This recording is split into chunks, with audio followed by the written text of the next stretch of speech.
Vacuum forming is a manufacturing method used to shape plastic materials. During the vacuum forming process, a sheet of plastic is heated and then pulled around a single mold using suction. There are 6 basic steps. You have to clamp the plastic in place, heat the plastic, apply a vacuum, let the parts cool, then release them from the mold, and then trim the excess plastic away. We see vacuum formed plastic every day in packaging, like this clamshell that was vacuum formed. Modelers will have seen vacuum formed details like these Estes Maxi Brute Pershing fins, these parts for Gillo's space shuttle, and as wrap detail on Saturn 1B and Saturn 5 models throughout the years. There are many videos that you can find that describe the vacuum forming process, and there are many different machines and different ways of building a vacuum forming system. What we're going to focus on in this video is this particular vacuum forming system. This is a dental vacuum forming machine, originally used by dentists to form trays and molds for making dentures. It's an all-in-one system. It has a heater at the top, resistance heater. It has a removable clamp and platen system for holding the plastics, and it has an integrated vacuum system in it. It has the benefits of being low cost. It doesn't cost a whole lot of money, but you get everything you need.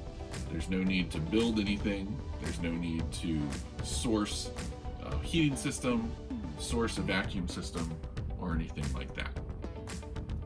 Where do you buy this machine? Amazon typically has them anywhere from $115 to $150. And if you're going to buy this on Amazon, don't forget to use smile.amazon.com and select the NAR to have Amazon donate directly to the NAR for a portion of the price.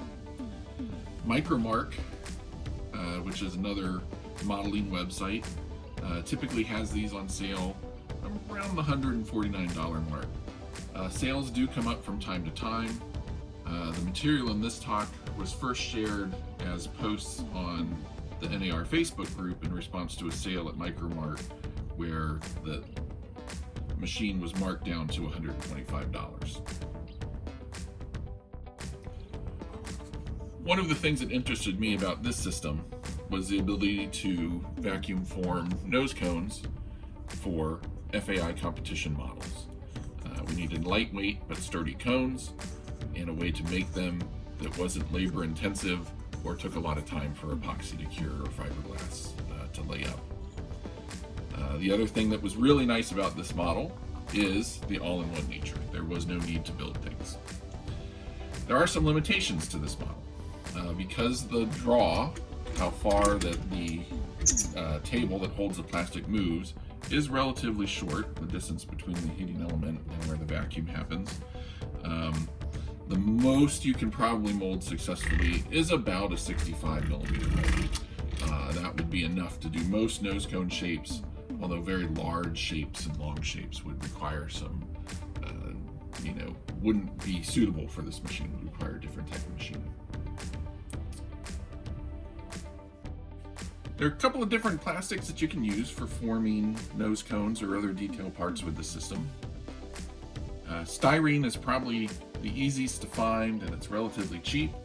You can pick up a sheet of Plastrux at most hobby shops. That works pretty well. I typically use that at the 0.03 and 0.02 inch thicknesses. Depending on how long your draw is, you might need to go up to a thicker plastic to be able to take care of a good mold. Otherwise the part gets really thin. If I was doing a lot of nose cones, the Plastrux sheets would be ruinously expensive. Your price per cone would be very high. What I did is went to a local plastic supply house and I had them take a sheet of their stock styrene and cut it down to the shape that I needed. I believe that this was about $50 for a couple of hundred blanks of nose. It was around $50. Another way to get plastic is you can order online from various places. This is PETG. It's clear and it's tough.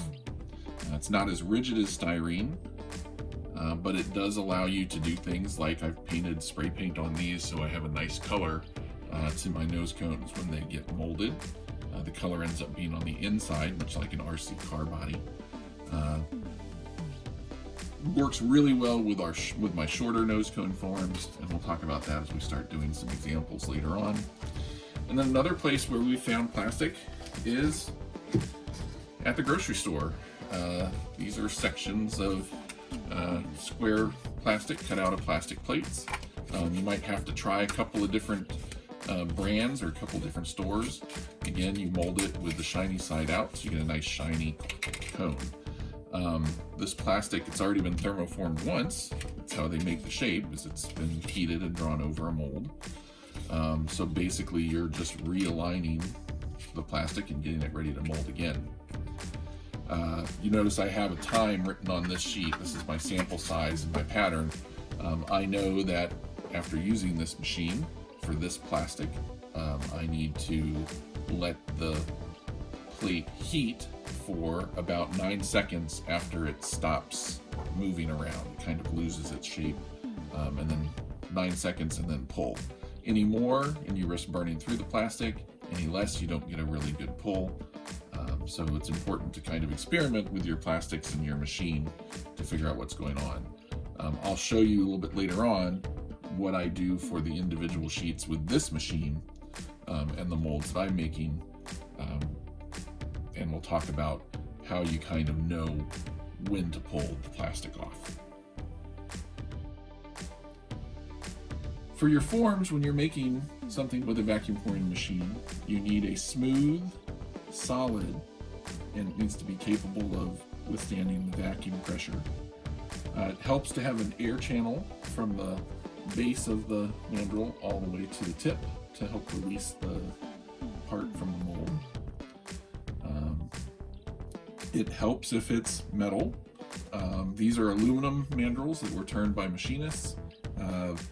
Relatively inexpensive again. You just give them the shape that you want and the size that you want, and they'll get those turned. It's the best for making multiple parts because the mold doesn't deteriorate, it doesn't stick. They're very long wearing. They stand up to trimming. They stand up to a lot of abuse. These are my favorites. I'd have my 2 shorty molds. If you've seen a Galactic Manufacturing FAI starter kit, the noses there were made on these mandrels. This is my 65 millimeter mandrel used to make a little bit more pointy shape for the 40 millimeters. These mandrels were 3D printed. This one was resin cast. It is 2 parts. Again, the air channel goes up in the middle. Again, it has to be strong enough to withstand the vacuum, so the wall is kind of thick. It has a base on it, allows the plastic to flare out, and allows for a cutting mark for where to put the knife to cut the part off of the plastic. It's very smooth. I did go ahead and do the filling primer coat and then buffed it up to make it very smooth. This one was made on a filament printer, pretty low polygons. You can kind of see maybe some of the edges in there. Not a really smooth shape, and all of those things, A, will show up in your molded part, and B, can make it difficult to get the part off the mold. Again, I try and shoot air through the middle of this to pop it out, but a lot of times the plastic gets caught in these ridges and it's very hard to remove. Resin printed parts tend to be a lot smoother, very easy to fill. I recommend them. A couple of other miscellaneous mandrels.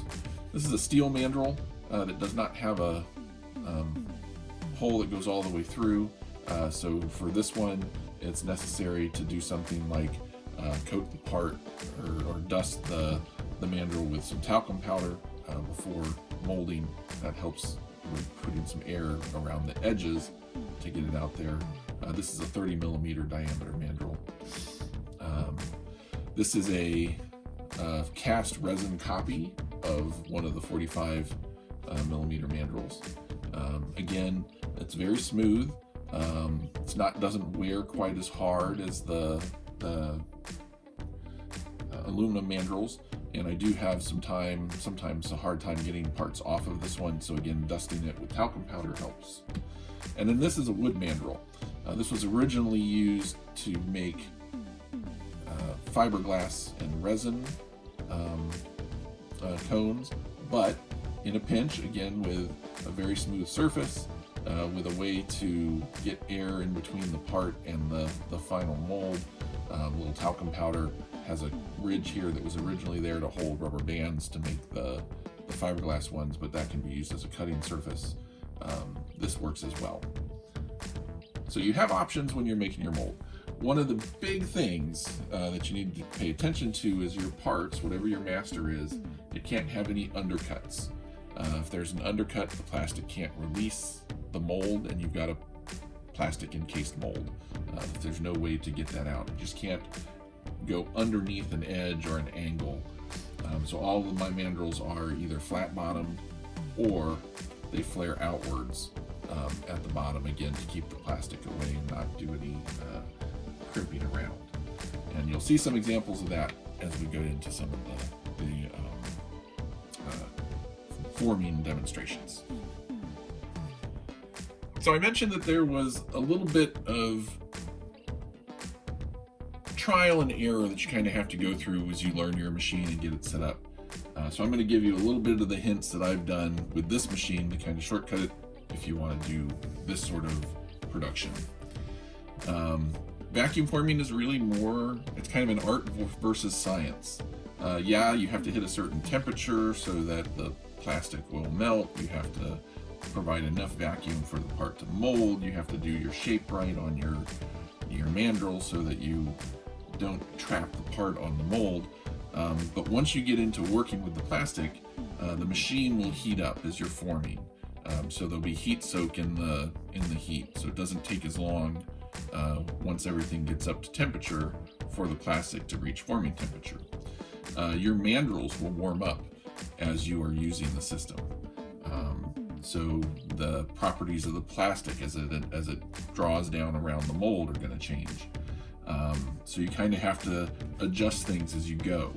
With styrene, with the 0.03 inch styrene that I typically use, I've gotten very good at judging the sag of the plastic, and once the plastic is sagging a certain amount, then I can pull the parts and I get a very consistent part that way.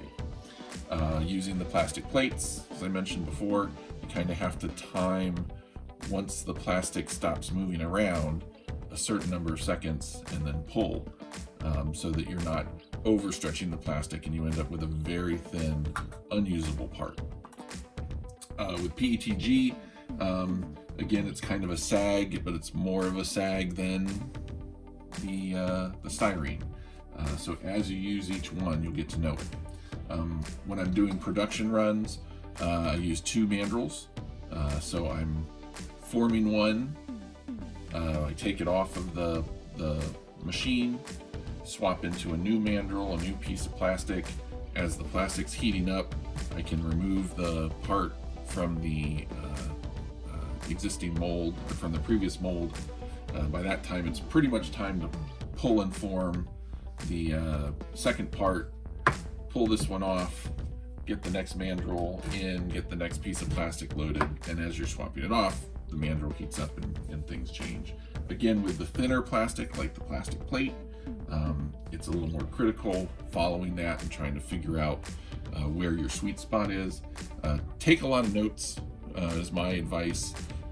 Like I said, I've got my template where I wrote the seconds on it. I have another sheet of styrene in my workshop that has more notes on it, and it's kind of interesting seeing how the length of time that you have, the plastic heating up, the difference in the consistency of the cones. I mentioned the limitation before of the short draw. I typically use a spacer, and then I put my mold in there, and there really isn't a whole lot of room in here now for the plastic to sag. And I'll show you a different angle on that, and you'll be able to understand where I'm coming from. You don't want the plastic to come down enough that it will touch the part. So once the plastic is installed and raised up, there's really a very small amount of wiggle room. So you have to kind of watch it, understand what your material does, understand how the heating process changes over time, and adjust. That's the art part of the art and science of vacuum forming. All right, I'm going to demonstrate forming a cone with a sheet of styrene. I'm going to load the plastic into the clamp it down, raise it up out of the way. I use a spacer on my cones so that the plastic has a place to go, and I trim that off later.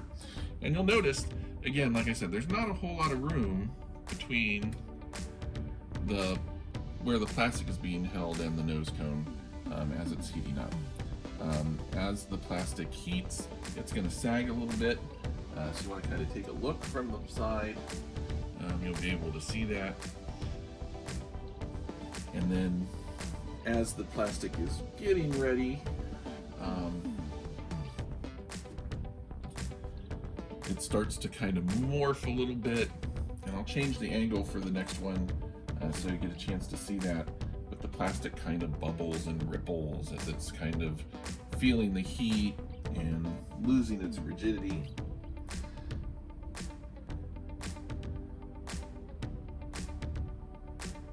And the first one always takes the longest because everything is still a little bit cold. And we're sagging, so I'm going to turn off the heat. And mold the part. And as you saw, the molding of that part happened very quickly. It doesn't take a lot of time. It just is almost an instant process when that happens. The next step is I'm going to take the part out of the machine and then trim it up using an X-Acto knife. All right, part has had a chance to cool a little bit, so I can take it off of the mandrel. You can see my standoff is in there. I can pull that out, take it out of the way. Now it's going to be a matter of cutting the part away from the excess plastic. I like to use the X-Acto knife, go around the edge of the mandrel, which is why I like metal mandrels. They just stand up to this a little bit more. Once the excess plastic is away, you'll see there's a little bit of extra plastic in there that needs to come off. This is holding the part together. And again, with the metal mandrel, it's just putting the knife blade along the edge and trimming that off. Get all the way around. And then the magic of getting the part off is a can of compressed air. Push this right in the middle. And the part and the mold come apart.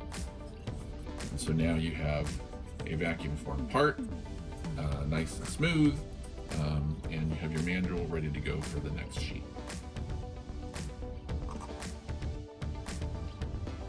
All right, so I've got another sheet of plastic loaded into the machine, and I've got my mandrel in place, ready to go for the next one. I just wanted to bring you down to this angle so you can kind of see what I was talking about with the amount of space that you have between the plastic and the nose cone. On these long nose cones, there's not a lot of droop space there.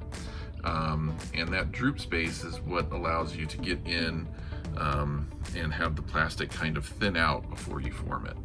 And again, here's a shot of the heating element. My form is there with its standoff, and these are the controls. The heat control allows you to turn the heat on and off. Let's get that in place. So we're heating. Model button is what turns on the vacuum, controls the vacuum. And on this side, I have a handle for moving the plate up and down. Let's take a quick look and see if we can get a look at the plastic moving around as we get ready to form this new part.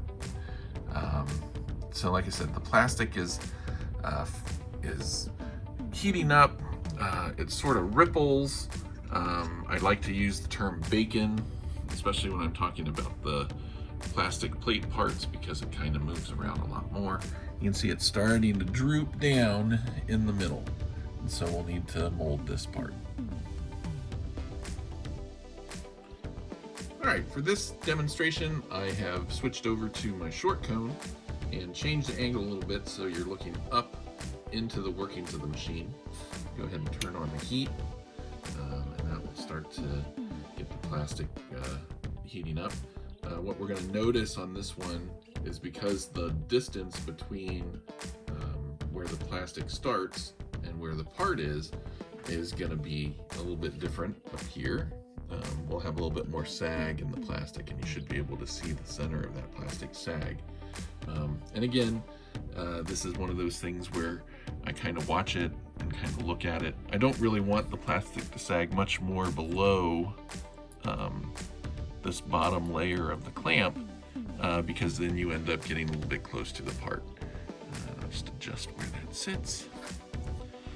And again, this is using the 0.030 styrene. Using the 0.02 styrene takes a little bit more quickness because the plastic is thinner and heats up, and you'll end up burning holes through the plastic and can't mold apart that way. If you don't wait for the plastic to sag enough, and when you pull your part, you're pulling against a hard plastic and it's not quite malleable enough, so you end up getting a partial pull. I've got plenty of those. Typically I do 1 or 2 of them per batch. So you can see the plastic has started to sag here. It's really low, so I'm going to form it.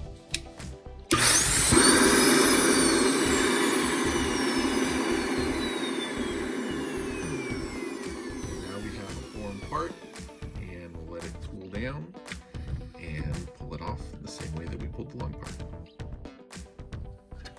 So when you're forming a nose cone shape like this, you really are only using the little center section of the plastic sheet. You can do things like decorate that if you want before you pull. You can do some things there. The nice thing about styrene is it goes into my recycling bin and gets recycled. I can't get more than 1 part per sheet because the integrity of the plastic is gone at this point, so it doesn't hold up to the vacuum. But as you can see, there's definitely a lot more plastic on the sheet than goes into one of these nose cones. For this demonstration, I've loaded up the machine with a piece of the red plastic plate. Again, I just cut a square of plastic out of a sheet, or out of a plate, put that into the machine. I'm going to use my longer 65mm mandrel here. I'm also using a little bit longer standoff.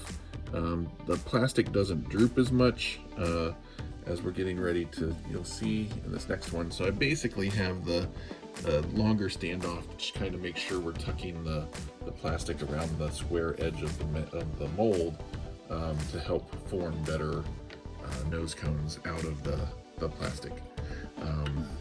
So let's go ahead and swing the heater element in place. I'll turn the heater on. And what we're going to watch for here is this area of the plastic is going to wrinkle, and I like to use the term bacon. It'll get a little wrinkly as the stresses kind of leave the plastic as it heats, and then it'll go flat. Once it goes flat, that's when I'm going to start my timer. On a cold mandrel, first time, around 9 seconds is where I want to be on this one. And again, that's trial and error. You can see it's starting to bacon up. So there's lots of different wiggly wobblies going on. And then this area will flatten out. And once we've got a flat area all the way around the frame of the plastic, a couple more spots along the edge as the heat transfers over. And 1, 2, 3, 4, 5, 6, 7, 8, 9.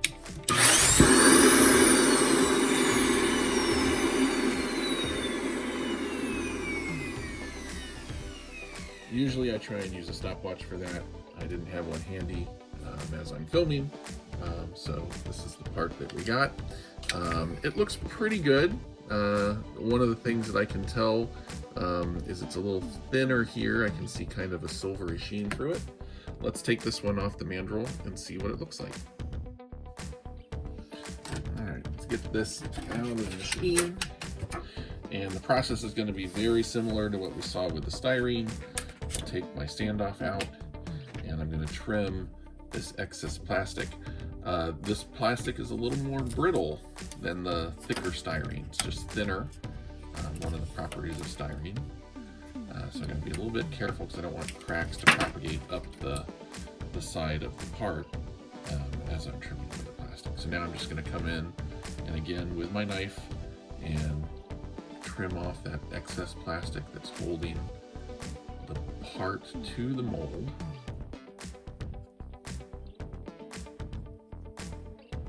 And yes, I have cut myself doing this. You just got to be careful.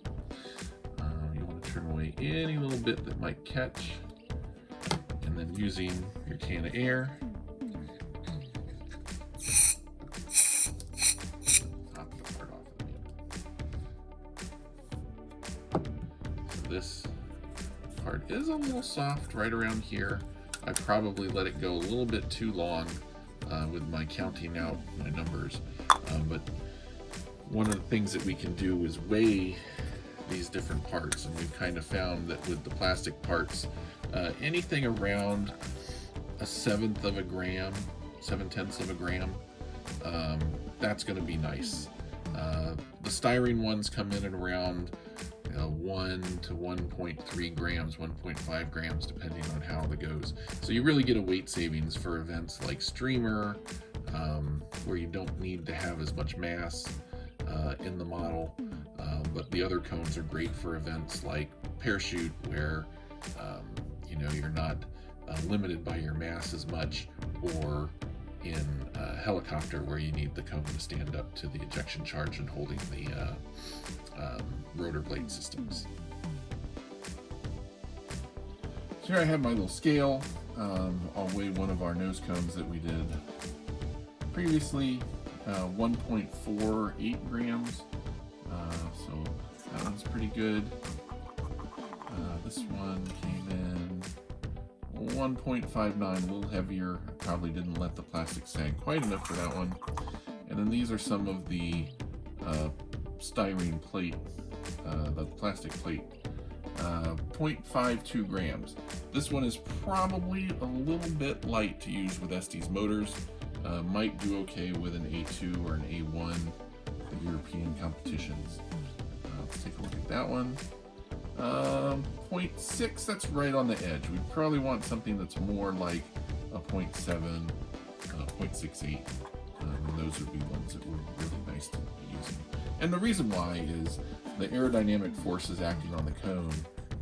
Right about here is where the cone is the thinnest, and that could have a buckle, and that could cause an aerodynamic effect, so your rocket is pushed off course from vertical. So you don't want that to happen. That's why we try different plastic here. Alright, so that's all well and good, making competition nose cones or scale model pieces or things like that, but could you use this vacuum form machine to do something if you're not a competition modeler or a scale modeler? Let's say you have some old nose cones and you want some canopy shapes on it, or you want to recreate the shape of one of these cones to get the canopy shape.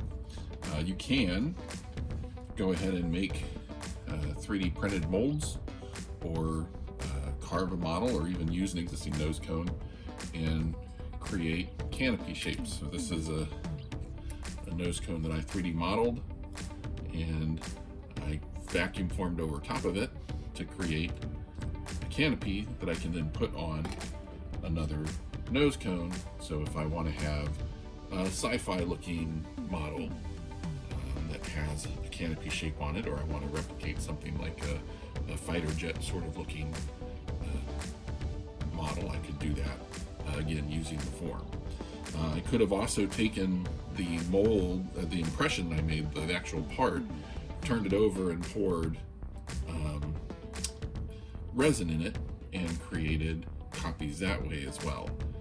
So once you create the form using the vacuum former, or the mold, then you could use another type of modeling tool, a resin, to go ahead and put in there.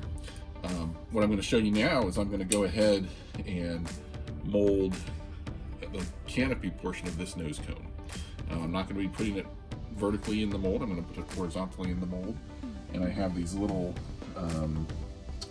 ball bearings, which are actually BBs, to help me keep the model, or keep the nose cone in shape. I'm just going to make sure that it fits inside.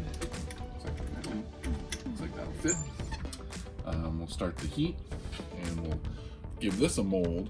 And so basically what I'm doing is I'm draping the plastic across the existing nose cone in order to capture that canopy shape. And then I can either cut out the canopy from the plastic, or I can use that impression, that mold, to go ahead and cast some copies. I'm using clear PETG for that, so it's the same plastic I was showing earlier with color on it. It's just going to be clear. That way you can leave the part clear if you want, to kind of replicate a cockpit, a clear cockpit with some details under that. Or you can go ahead and paint or cast in a solid color the canopy shape to go onto the nose cone. So just like before, the heater is on. We're waiting for the plastic to kind of droop a little bit. It's a little harder to see with the clear plastic, so you want to kind of keep looking underneath to make sure that it's drooping correctly. But the process is pretty much the same. I'm going to let the plastic droop. I'm going to lower the plastic, turn on the vacuum, and then we'll see what the part ends up looking like. And we're starting to droop a little bit. PETG can droop a little bit more than styrene.